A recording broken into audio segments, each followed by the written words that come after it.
Hello बच्चों, आज मैं कक्षा 12 की पुस्तक अंतरा की एक कहानी है जिसका नाम है संवदिया और इस पाठ के लेखक हैं फणीश्वरनाथ रेणु जी।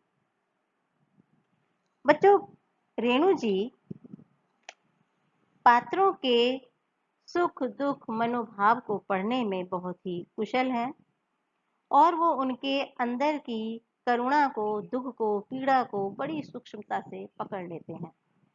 तो बच्चों, इसमें भी जो कहानी है, कहानी के अंदर पात्रों के सुख दुख या उनकी जो करुणा है उसको उन्होंने भली भांति पाठकों के सामने प्रस्तुत किया है। वे अपने कार्य में बहुत ही निपुण हैं। कहानी का नाम है बच्चों संवदिया। आइए मैं आज इस कहानी का सारांश आपको समझाऊंगी। आशा करती हूँ कि बच्चों आप इस कहानी को बड़े ही ध्यान से सुनेंगे और समझने का प्रयास करेंगे। बच्चों, कहानी का नाम है संवदिया। संवदिया का अर्थ होता है संदेश वाहक, यानी संदेशों को या सूचनाओं को इधर उधर ले जाने वाला जो व्यक्ति होता है उसको संवदिया कहा जाता है। बच्चों, आज के समय में हमारे पास बहुत सारी सुविधाएं हैं। आज तो हमारे पास फोन है, इंटरनेट सेवा है और भी हम कई माध्यमों के द्वारा अपने संदेशों को इधर उधर पहुंचा देते हैं।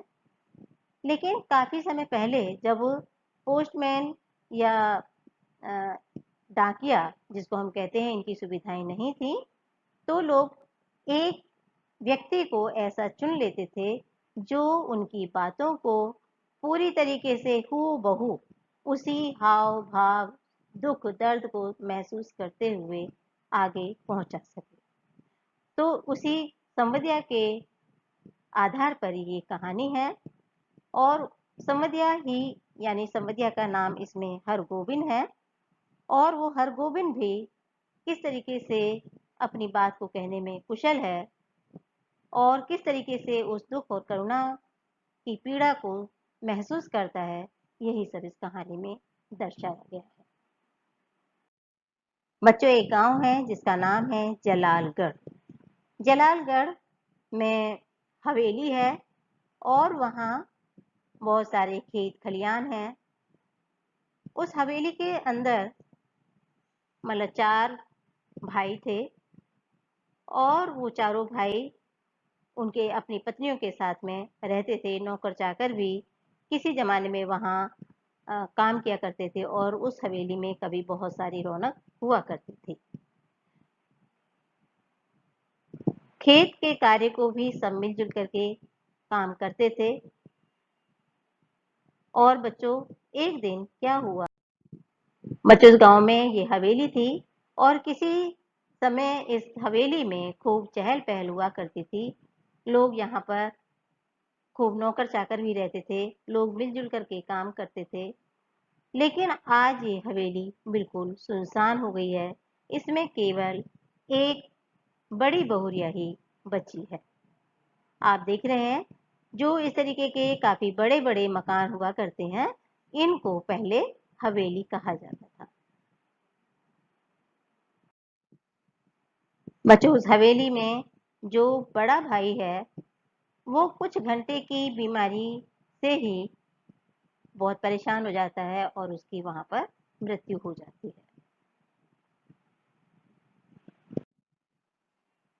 इसके बाद बच्चों क्या होता है कि जो तीनों भाई हैं वो आपस में अपनी जमीन जायदाद के लिए लड़ाई झगड़ा करते हैं। तीनों भाई खूब लड़ते झगड़ते हैं और पूरे सामान का अलग अलग बंटवारा कर लेते हैं।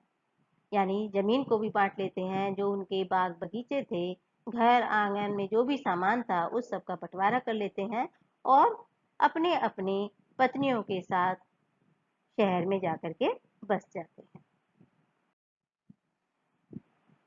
बच्चों, उन तीनों भाइयों ने जो बड़ी बहू है उस बड़ी बहू के कपड़े तक यानी जो उसकी साड़ियां तक थी उनको भी नहीं छोड़ा।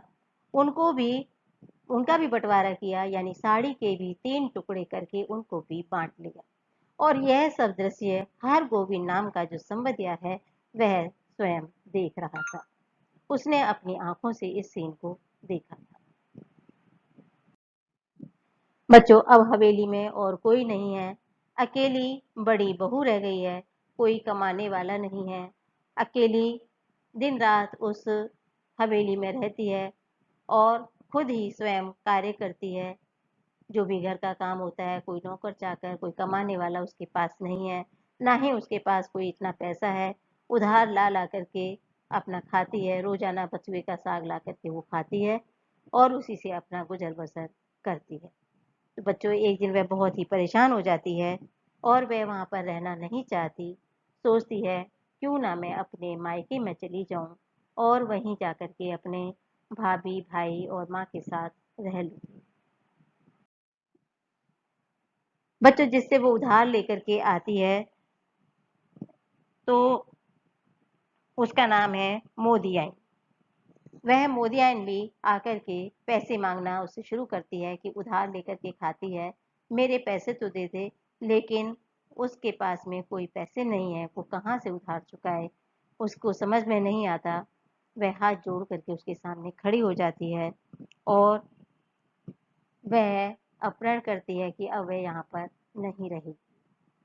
तो ऐसा सोचकर वह संवदिया, जिसका नाम हरगोविंद है, उसको बुलवाती है। हरगोविंद संदेशे को सुनकर के परेशान होता है। बड़ी बहुरिया उसको देखते ही उसकी आंखें छलकने लगती हैं, अर्थात आंसू आने लगते हैं, सिसकने लगती है। उसकी इस हालत को देख करके हरगोविंद भी रोने लगता है। उसकी भी आंखें भर आती हैं और आज उस हरगोविंद ने पहली बार उस हवेली की लक्ष्मी को इस तरीके से सिसकते हुए देखा था। वह बोला, बड़ी बहुरिया, दिल को कड़ा कीजिए। और कितना कड़ा करूं दिल? माँ से कहना, मैं भाई भाभीयों की नौकरी करके पेट पाल लूंगी, बच्चों की जूठन खाकर एक कोने में पड़ी रहूंगी। लेकिन यहाँ अब नहीं रह सकूंगी। कहना, यदि माँ मुझे यहाँ से नहीं ले जाएगी तो मैं किसी दिन गले में घड़ा बांधकर पोखरे में डूब मरूंगी। बथुआ साग खा करके अब कब तक जीऊं? किसके लिए जीऊं? आखिर किसके लिए? हरगोविंद का रोम रोम कलपने लगा। रोम रोम उसका बच्चों दुखी होने लगा। देवर देवरानियां भी कितने बेदर्द हैं। वह सोचने लगा कि इसके देवर देवरानियां कितने बेदर्द हैं। और ठीक अगहनी धान के समय बाल बच्चों को लेकर शहर से आएंगे, यानी जब फसल उग जाती है तो बच्चों को लेकर शहर से आ जाते हैं। 10-15 दिनों तक कर्ज उधार की ढेरी लगाकर वापस जाते समय दो दो मन के हिसाब से चावल चूड़ा ले जाएंगे। फिर आम के मौसम में आकर हाजिर, यानी जब वहां फसल आ जाती है, आम आ जाते हैं या धान आ जाते हैं, तो वो गांव में लौट आते हैं और उस फसल को ले जा करके यहाँ से शहर वापस चले जाते हैं। हरगोविंद कहता है, सब के सब राक्षस हैं, राक्षस। बड़ी बहुरिया आंचल के घूंट से 5 रुपए का एक गंदा नोट निकालकर बोली, पूरा रहा खर्च भी नहीं उठा सकी। वो कह रही है, पूरे रास्ते के लिए तुम्हारे लिए रहा खर्च भी नहीं जुटा पाई हूँ। आने का खर्च माँ से मांग लेना। उम्मीद है भैया तुम्हारे साथ ही आऊंगे। हरगोविंद बोला, बड़ी बहुरिया, रहा खर्च देने की जरूरत नहीं, मैं इंतजाम कर लूंगा। तुम कहाँ से इंतजाम करोगे? मैं आज 10 बजे की गाड़ी से ही जा रहा हूँ। बड़ी बहुरिया हाथ में नोट लेकर चुपचाप भाव शून्य दृष्टि से हरगोविंद को देखती रही। हरगोविंद हवेली में बाहर आ गया, हवेली से बाहर आ गया। उसने सुना बड़ी बहुरिया कह रही थी, मैं तुम्हारी राह देख रही हूँ, अर्थात मैं तुम्हारा इंतजार करूंगी। संवदिया अर्थात संदेश वाहक। हरगोविंद संवदिया। संवाद पहुंचाने का काम सभी नहीं कर सकते। बच्चों, ये जो संवाद पहुंचाने का काम है, ये हर व्यक्ति नहीं कर पाता। आदमी भगवान के घर से संवदिया बनकर आता है। संवाद के प्रत्येक शब्द को याद रखना, जिस सुर और स्वर में संवाद सुनाया गया है, ठीक उसी ढंग से जाकर सुनाना सहज काम नहीं होता। गांव के लोगों की गलत धारणा है कि निठल्ला, कामचोर और पेटू आदमी ही संवदिया का काम करता है, ना आगे नाथ ना पीछे पगा, बिना मजदूरी लिए ही जो गांव गांव संवाद पहुंचावे उसको और क्या कहेंगे, औरतों का गुलाम। जरा सी मीठी बोली बोल सुन के ही नशे में आ जाए, ऐसे मर्द को भी भला मर्द कहेंगे। किंतु गांव में ऐसा कौन है जिसके घर की माँ बहू बेटी का संवाद हरगोविंद ने नहीं पहुंचाया। लेकिन ऐसा संवाद पहली बार ले जा रहा है। बच्चों, क्या संवाद था? बहुरिया ने संवाद दिया था कि वे मुझे आकर के यहाँ से ले जाएं और मैं वहाँ उन बच्चों की जूठन खा कर के ही अपना पेट पाल लूंगी और कहीं कोने में पड़ी रहूंगी। अगर वो नहीं आए तो मैं उसमें पोखरे में जाकर के मर जाऊं। गाड़ी पर सवार होते ही हरगोविंद को पुराने दिनों और संवादों की याद आने लगी। बच्चों, क्योंकि हरगोविंद उसी गांव में रहता था, उसने उस हवेली के सारे रंग ढंग को देखा था, पहचानता था वह सबको। और अब जो संवाद बड़ी बहुरिया ने भेजे थे वे उसको बार बार याद आ रहे थे। एक करुण गीत की भूली हुई कड़ी फिर उसके कानों में पास गूंजने लगी। पैया पड़ो डाढ़ी धरूं, पैया पड़ो डाढ़ी धरूं, मारो संवाद ले ले जाऊ रे संवदिया। बड़ी बहुरिया के संवाद का प्रत्येक शब्द उसके मन में कांटे की तरह चुभ रहा था। किसके भरोसे यहाँ रहूंगी? एक नौकर था, वह भी कल भाग गया। गाय खूंटे से बंधी भूखी प्यासी ही कर रही है, यानी परेशान हो रही है। मैं किसके लिए इतना दुख झेलूं? हरगोविंद अपने पास बैठे हुए एक यात्री से कहने लगा, क्यों भाई साहब, थाना भीमपुर में डाक गाड़ी रुकती है क्या या नहीं? यात्री ने मानो उड़कर कहा, थाना भीमपुर में सभी गाड़ियां रुकती हैं। हरगोविंद ने भांप लिया कि यह आदमी चिड़चिड़े स्वभाव का है, इससे कोई बातचीत नहीं जमेगी। वह फिर बड़ी बहुरिया के संवाद को मन ही मन दोहराने लगा। लेकिन संवाद सुनाते समय वह अपने कलेजे को कैसे संभाल सकेगा? बड़ी बहुरिया संवाद कहते समय जहां जहां रोई है वहां वह भी रोएगा। कटिहार जंक्शन पहुंचकर उसने देखा 15-20 साल में बहुत कुछ बदल गया है। अब स्टेशन पर उतरकर किसी से कुछ पूछने की कोई जरूरत नहीं। गाड़ी पहुंची और तुरंत भोंपू से आवाज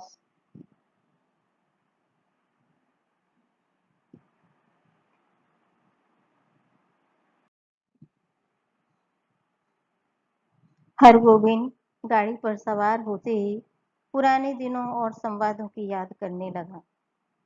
एक करुण गीत की भूली हुई कड़ी फिर उसके कानों के पास गूंजने लगी।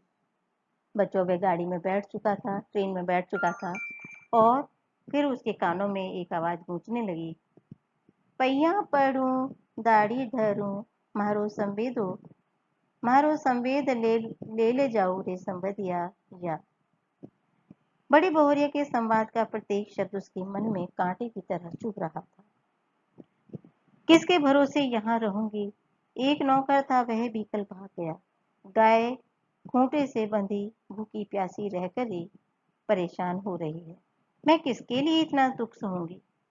हरगोविंद ने अपने पास बैठे हुए एक यात्री से पूछा, क्यों भाई साहब, थाना भीमपुर में डाक गाड़ी रुकती है या नहीं? यात्री ने मानो कुड़कर कहा, थाना भीमपुर में सभी गाड़ियां रुकती हैं। हरगोविंद ने पहचान लिया कि यह आदमी चिड़चिड़े स्वभाव का है, इससे कोई बातचीत नहीं जमेगी। वह फिर बड़ी बहुरिया के संवाद को मन ही मन दोहराने लगा।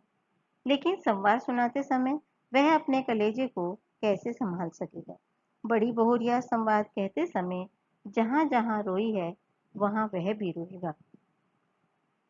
कटिहार जंक्शन पहुंचकर उसने देखा 15-20 साल में बहुत कुछ बदल गया है। अब स्टेशन पर उतरकर किसी से कुछ पूछने की कोई जरूरत नहीं। गाड़ी पहुंची और तुरंत भोंपे की आवाज अपने आप निकलने लगी। थाना भीमपुर, खड़किया और बरौनी जाने वाले यात्री 3 बार प्लेटफॉर्म पर चले जाएं। गाड़ी लगी हुई है। हरगोविंद प्रसन्न हुआ। कटिहार पहुंचने के बाद ही मालूम होता है कि सचमुच सुराज हुआ है। इसके पहले कटिहार पहुंचकर किस गाड़ी में चढ़े और किधर जाए, इस पूछताछ में ही कितनी बार उसकी गाड़ी छूट गई है। गाड़ी बदलने के बाद फिर बड़ी बहुरिया का करुण मुखड़ा उसकी आंखों के सामने उभर आया। हरगोविंद भाई, माँ से कहना। बच्चों, बार बार बहुरिया के जो करुण स्वर थे वो उसकी आंखों के सामने आ रहे थे।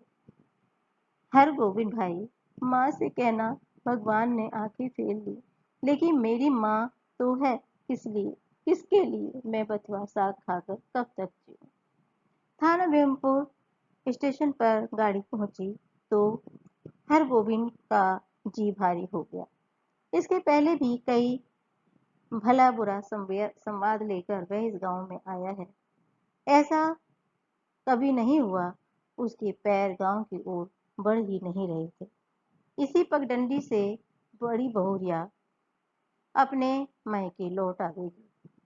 अब वह सोचता हुआ जा रहा था कि इसी रास्ते से बड़ी बहुरिया अपने मायके में आ जाएगी, गांव छोड़कर चली जाएगी, फिर कभी नहीं आवेगी। हरगोविंद का मन कलपने लगा। वह गांव में क्या रह जाएगा। गांव की लक्ष्मी ही गांव छोड़कर जाएगी। किस मुंह से वह ऐसा संवाद सुनाएगा, कैसे कहेगा कि बड़ी बहुरिया बथुआ साग खाकर गुजारा कर रही है। सुनने वाले हरगोविंद के गांव का नाम लेकर थूकेंगे। कैसा गांव है जहां लक्ष्मी जैसी बहुरिया दुख भोग रही है। अनिच्छा पूर्वक हरगोविंद ने गांव में प्रवेश किया। बच्चों, अब वह गांव में पहुंच चुका है।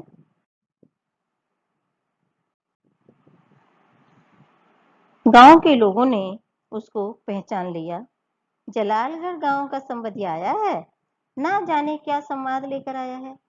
राम राम भाई, कहो कुशल समाचार ठीक है ना। राम राम भैया जी, भगवान की दया से आनंदी है। उधर पानी बूंदी पड़ा है। बड़ी बहुरिया के बड़े भाई ने हरगोविंद को नहीं पहचाना। हरगोविंद ने अपना परिचय दिया तो उन्होंने सबसे पहले अपनी बहन का समाचार पूछा। दीदी कैसी है। भगवान की दया से सब राजी खुशी है। मुंह हाथ धोने के बाद हरगोविंद की बुलाहट आंगन में हुई। हरगोविंद कांपने लगा, उसका कलेजा धड़कने लगा। ऐसा तो कभी नहीं हुआ। बड़ी बहुरिया की छल छलाई आंखें, सिसकियों से भरा हुआ संवाद। उसने बड़ी बहुरिया की बूढ़ी माता को पांव लागी की, यानी बार बार बच्चों, बड़ी बहुरिया के कहे हुए संवाद, उनका चेहरा बार बार उस संवदिया की आंखों के सामने आ रहा था। लेकिन वह उनकी माँ के पास पहुंचा और उनको पांव छूने के लिए कहा। पांव लागी यानी पैर छूता है। बूढ़ी माता ने कहा, कहो बेटा क्या समाचार है। माए जी, आपके आशीर्वाद से सब ठीक है। कोई संवाद है। संवाद जी, संवाद तो कोई नहीं। मैं कल सिरसिया गांव आया था तो सोचा एक बार चलकर आप लोगों के दर्शन कर लूं। बूढ़ी माता हरगोविंद की बात सुनकर कुछ उदास सी हुई। तो तुम कोई संवाद लेकर नहीं आए हो। जी नहीं, कोई संवाद नहीं। ऐसे बड़ी बहुरिया ने कहा है कि यदि छुट्टी हुई तो दशहरा के समय गंगा जी के मेले में आकर माँ से भेंट मुलाकात कर लूंगी। बूढ़ी माता चुप रही। हरगोविंद बोला, छुट्टी कैसे मिले, सारी गृहस्थी बड़ी बहुरिया के ऊपर ही है।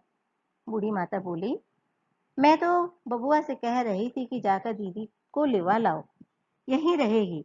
वहां अब क्या रह गया है, जमीन जायदाद तो सब चली ही गई। तीनों देवर अब शहर में जाकर बस गए हैं, कोई खोज खबर भी नहीं लेते।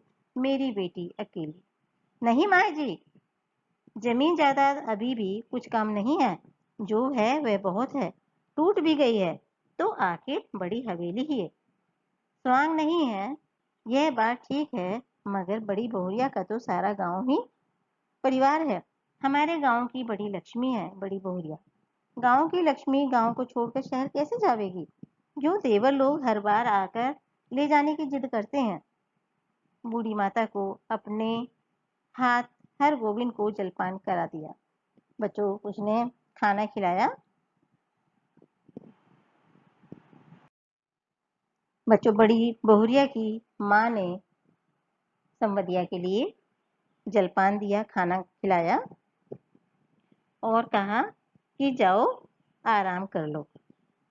जलपान करते समय हरगोविंद को लगा बड़ी बहुरिया दलान में बैठी उसकी राह देख रही है, भूखी प्यासी। यानी उसको बार बार बड़ी बहुरिया का चेहरा सामने आ रहा था। रात में भोजन करते समय भी बड़ी बहुरिया मानो सामने आकर बैठ गई।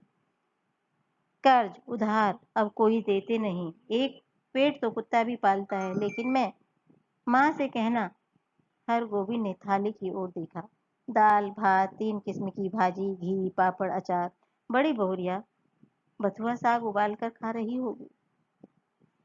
बूढ़ी माता ने कहा, यूं बबुआ खाते क्यों नहीं? बच्चों भी वह सोच ही रहा था। बूढ़ी माता ने कहा, बबुआ खाते क्यों नहीं हो, खाना खाओ। माया जी, पेट भर जलपान जो कर लिया है। अरे जवान आदमी तो 5 बार जलपान करके भी एक थाल भात खाता है। हर गोविंद ने कुछ नहीं खाया, खाया नहीं गया। संवदिया डटकर खाता है और अफर कर सोता है, किंतु हर गोविंद को नींद नहीं आ रही थी। यह उसने क्या किया, क्या कर दिया? वह किस लिए आया था? वह झूठ क्यों बोला? नहीं नहीं, वह सुबह उठते ही, मतलब उसने जो मना कर दिया था, उसने कोई संवाद नहीं बताया, तो इस बात पर उसको बहुत पछतावा हो रहा था कि मैं किस लिए आया था यहाँ। मेरा काम तो संवाद देने का है, लेकिन मैंने संवाद क्यों नहीं दिया, मैंने झूठ क्यों बोल दिया। अब वो कहता है कि मैं नहीं नहीं, सुबह उठते ही मैं बूढ़ी माता को बड़ी बहुरिया का सही संवाद सुना देगा, अक्षर अक्षर, यानी जो जो उन्होंने कहा है। माया जी, आपकी इकलौती बेटी बहुत कष्ट में है, आज ही किसी को भेज कर बुलवा लीजिए, नहीं तो वह सचमुच कुछ कर बैठेगी। आखिर किसके लिए वह इतना सहेगी? बड़ी बहुरिया ने कहा है, भाभी के बच्चों की चूटन खाकर वह एक कोने में पड़ी रही। रात भर हर गोविंद को नींद नहीं आई। आंखों के सामने बड़ी बहुरिया बैठी रही, सिसकती, आंसू पोंछती रही। सुबह उठकर उसने दिल को कड़ा किया। वह संवदिया है, वह अपने आप को मजबूत करता है कि वह संवदिया है और उसका काम ही संवाद को सही सही पहुंचाना है। वह बड़ी बहुरिया का संवाद पहुंचाने के लिए बूढ़ी माता के पास जा बैठा। बूढ़ी माता ने कहा, पूछा, क्या है बबुआ, कुछ कहोगे? माया जी, मुझे इसी गाड़ी से वापस जाना होगा, कई दिन हो गए। अरे इतनी जल्दी क्या है, एक आध दिन रहकर मेहमानी कर लो। नहीं माया जी, इस बार आज्ञा दीजिए, दशहरा में मैं भी बड़ी बहुरिया के साथ आऊंगा, तब डट कर 15 दिनों तक मेहमानी करूंगा। बूढ़ी माता कहती है कि अगर तुम्हें आना ही था, अगर रुकना ही नहीं था तो आए क्यों? है, चलो कोई बात नहीं, बिटिया के लिए दही चूड़ा ले जाओ, बासमती धान का चूड़ा है। चूड़ा की पोटली बगल में लेकर हर गोविंद आंगन से निकला तो बड़ी बहुरिया के बड़े भाई ने पूछा, क्यों भाई, राह खर्च तो है, यानी रास्ते में जाने के लिए पैसे तो हैं? हर गोविंद बोला, भैया जी आपकी दुआ से किसी बात की कोई कमी नहीं है। बच्चों, हालांकि उसके पास पैसे नहीं थे, लेकिन फिर भी वह किसी का एहसान लेना नहीं चाहता। स्टेशन पर पहुंचकर हरगोविंद ने हिसाब किया, उसके पास जितने पैसे हैं उससे तो कटिहार तक का टिकट ही वह खरीद सकेगा, और यदि चौनी नकली साबित हुई तो सेमापुर तक की। बिना टिकट के वह स्टेशन तक नहीं जा पाएगा। डर के मारे उसकी देह का आधा खून सूख जाएगा। गाड़ी में बैठते ही उसकी हालत अजीब सी हो गई। वह कहाँ आया था, क्या करके जा रहा है, बड़ी बहुरिया को क्या जवाब देगा? अब वह उसके मन में बच्चों ग्लानि होने लगी कि वह क्या कहेगा बड़ी बहुरिया से। यदि गाड़ी में निर्गुण गाने वाला सूरदास नहीं आता तो न जाने उसकी क्या हालत होगी। सूरदास के गीतों की सुनकर उसका जी, यानी उसका जो मन था, थोड़ा स्थिर हुआ कि आहो रामा नेहरा को सुख सपन गयो अब, देश पिया को डोलिया चली। भाई रो मती, यही करम की गति, यही करम की गति। सूरदास चला गया तो उसके मन में बैठी हुई बड़ी बोहरिया फिर रोने लगी। बच्चों, बार बार संवदिया के सामने केवल एक बड़ी बोहरिया का चेहरा ही आ रहा था। किसके लिए वह इतना दुख समझ? 5 बजे भोर में वह कटिहार स्टेशन पर पहुंचा। भोपे से आवाज आ रही थी, बैरगादी कुसियार जलालगढ़ जाने वाले यात्री 1 नंबर प्लेटफॉर्म पर आ जाए। हरगोविंद को जलालगढ़ जाना है, किंतु वह 1 नंबर प्लेटफॉर्म पर कैसे जाएगा? उसके पास तो कटिहार तक का भी एक टिकट है। जलालगढ़ 20 कोस। बड़ी बोहरिया राह देख रही होगी। 20 कोस की मंजिल भी कोई दूर की मंजिल है? वह पैदल ही जाएगा। हरगोविंद, बच्चों, उसके पास पैसे नहीं थे, इसलिए वह पैदल चलने का उसने फैसला कर लिया। 10 कोस तक वह मानो बाई के झोंकों पर रहा। बहुत तेज गति से वह आगे बढ़ता रहा। कस्बा शहर पहुंचकर उसने पेट भर पानी पी लिया। पोटली में नाक लगाकर उसने सूंघा, आहा, बासमती धान का चूल्हा है। माँ की सौगात बेटी के लिए नहीं, वह इसे एक मुट्ठी भी नहीं खाएगा। किंतु वह क्या जवाब देगा बड़ी बोहरिया को? उसके पैर लड़खड़ाए। अभी वह कुछ नहीं सोचेगा, अभी सिर्फ चलना है, जल्दी पहुंचना है गांव। बड़ी बोहरिया की डबडबाई हुई आंखें उसको गांव की ओर खींच रही थी। मैं राह ताक रहूंगी। 15 कोस।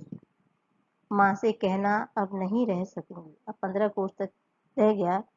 बार बार बहुया के कहे हुए शब्द उसके कानों में गूंज रहे थे। अब नहीं रह सकूंगी। 16, 17, 18 जलालगढ़ स्टेशन का सिग्नल दिखाई पड़ता है। गांव का ताड़ शेर ऊंचा करके उसने चाल को देख रहा था। गांव का उसकी उसी ताड़ के नीचे बड़ी हवेली के दलान पर चुपचाप टकटकी लगाकर राह देख रही थी बड़ी बहुरिया। भूखी प्यासी, हमारो संवाद ले जाओ रे समझिया। लेकिन यह कहाँ चला गया हरगोविंद? यह कौन गांव है? पहली रांझ में ही अमावस्या का अंधकार। किस राह से वह किधर जा रहा है? बच्चों, उसको ना अब चक्कर आने लगे। भूख प्यास से बेहाल था और वह थक भी चुका था। यानी अब उसके आंखों के आगे अंधकार छाने लगा और वह चक्कर खाकर गिर पड़ा। हरगोविंद भाई आ गए, बड़ी बोहरिया बोली। यानी वह घर के पास पहुंच चुका था तो बड़ी बोहरिया ने उसको कहा, हरगोविंद भाई आ गए। कटिहार स्टेशन का भी भोंपू बोल रहा है। हरगोविंद भाई, क्या हुआ तुमको? बड़ी बोहरिया बार बार उससे पूछती है। हरगोविंद ने हाथ से टटोल कर देखा, वह बिछावन पर लेटा हुआ है। यानी उसे देखा कि वह तो एक चारपाई पर लेटा हुआ था। सामने बैठी छाया को छूकर बोला बड़ी बहुरिया, हरगोविंद भाई, अब जी कैसा है? लो, एक घूंट दूध और पी लो। मुंह खोलो। हाँ, पी जाओ, पियो। हरगोविंद होश में आया। बड़ी बहुरिया का पैर पकड़ लिया। बड़ी बहुरिया, मुझे माफ करो, मैं तुम्हारा ब... मैं तुम्हारा संवाद नहीं कह सका। तुम गांव छोड़कर मत जाओ, तुमको कोई कष्ट नहीं होने दूंगा। मैं तुम्हारा बेटा, तुम्हारी बड़ी माँ, तुम मेरी बड़ी माँ। तुम गांव छोड़कर चली तो नहीं जाओगी? बोलो।